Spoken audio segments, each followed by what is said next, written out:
What does this tattoo on Angelina Jolie mean? And what about these from David Beckham? Tattoos are often associated with gang activities. Is that fair?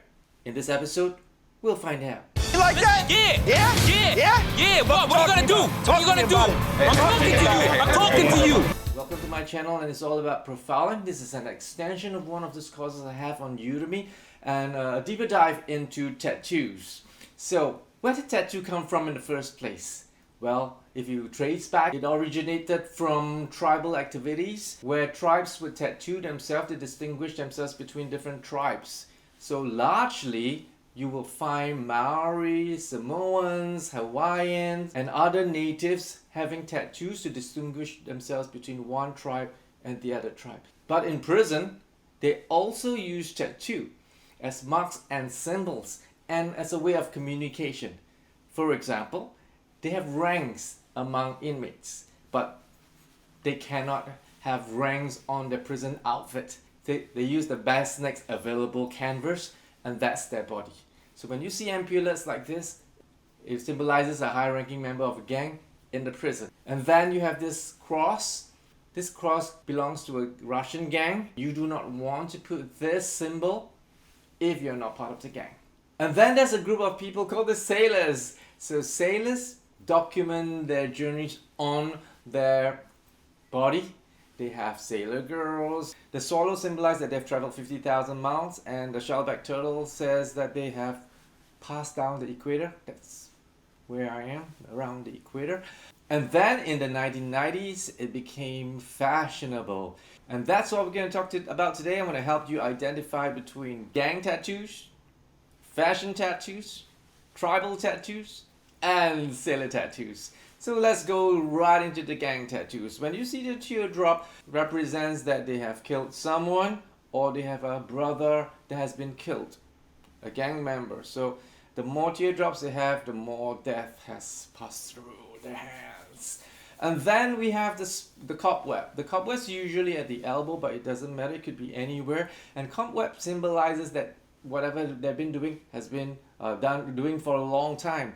For example, if they have a long prison sentence, they have the cobweb in there. And even sailors have cobwebs if they have been in sailing for a very long time.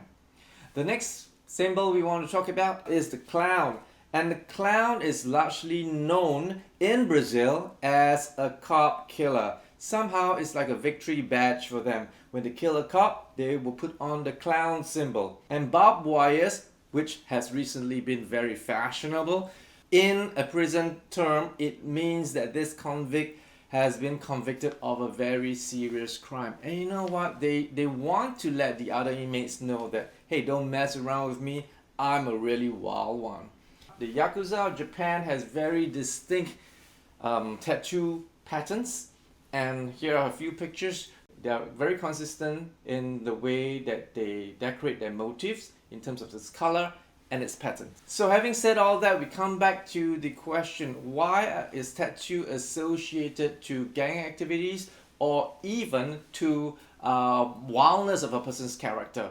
If you have the bravado or the wildness to use your body as a canvas to express yourself, you are a little bit out of the box as compared to the other personalities. Okay, so some people, they have little of small tattoos. Oh, just let me try a small tattoo, and they have it hidden below their panty line or the back of their body. And some, like David Beckham, or they just want to completely express themselves with their bodies. And you know what all these things are? This is to honor his wife, Victoria Beckham. Victoria. As for Angelina Jolie, as I make this video, you know, she just gone on TikTok a few days ago, and she's the fastest growing TikToker in the history of TikTok. 1 million followers within 2 days. And you know, Angelina Jolie has this interesting tattoo on her back, and I immediately recognize this is a Thai Buddhist tattoo. That's where I come from, very close. I'm from Singapore, very close to where Thailand is, and we see this a lot among the Buddhists in Singapore. And this is a religious tattoo. Now you're beginning to see that that is a prison type of gang tattoos. Then there's fashion tattoos, sailor tattoos, there is tribal tattoos, and there's also religious tattoos. So some people put symbols of their god, of philosophy on their body. So we read them all completely differently. So when I talk about profiling and cold reading, tattoo will give you some information on what type of person that candidate is.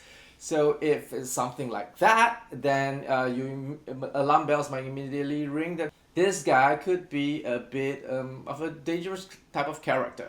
Okay, and then if you see a person with so much religious symbols, then this guy may be religious or religiously extremely religious, whatever you call it.